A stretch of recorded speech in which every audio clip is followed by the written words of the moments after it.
Top doctors are now warning we should keep wearing masks. We know that masks work. People should wear masks. The Omicron wave is prompting new calls for Australians to improve our masking measures. There's a push from New South Wales health officials to continue wearing masks. Masks have a significant impact in helping stop the spread of the virus.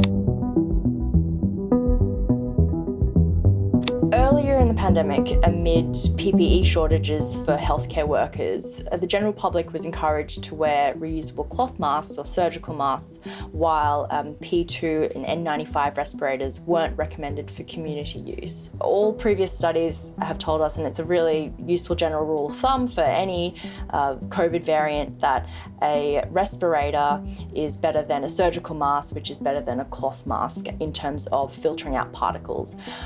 So respirators are things like, you might have heard interchangeable terms. So in Australia, we use a standard called P2. The roughly equivalent standard in America is N95. There's Korean manufactured masks, which are KF94. And these all filter out around 94 to 95% of airborne particles.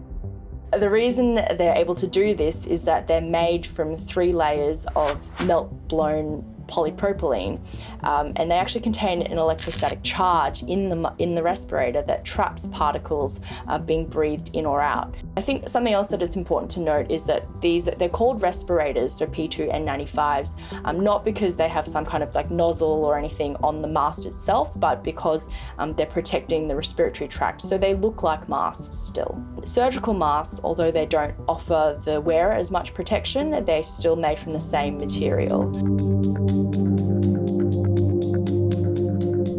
Experts are beginning to say cloth masks, particularly for the Omicron variant, are not enough, that they don't have enough layers to filter out the viral particles, or that the weave of the cloth is too loose.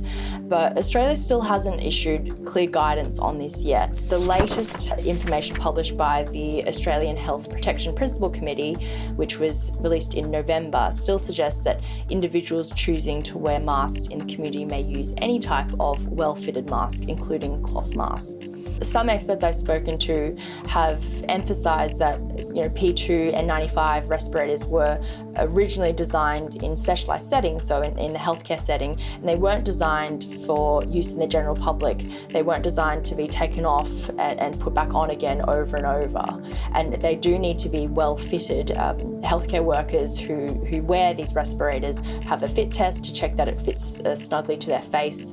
But obviously, if you're in the general public, you might not have access to someone who can fit them for you, and the most important thing is to make sure it fits snugly over your mouth and nose and to your cheeks as well. So you put it over your face, you pinch the wire at the very, very top so it fits snugly to your nose, and you make sure it's coming underneath your chin.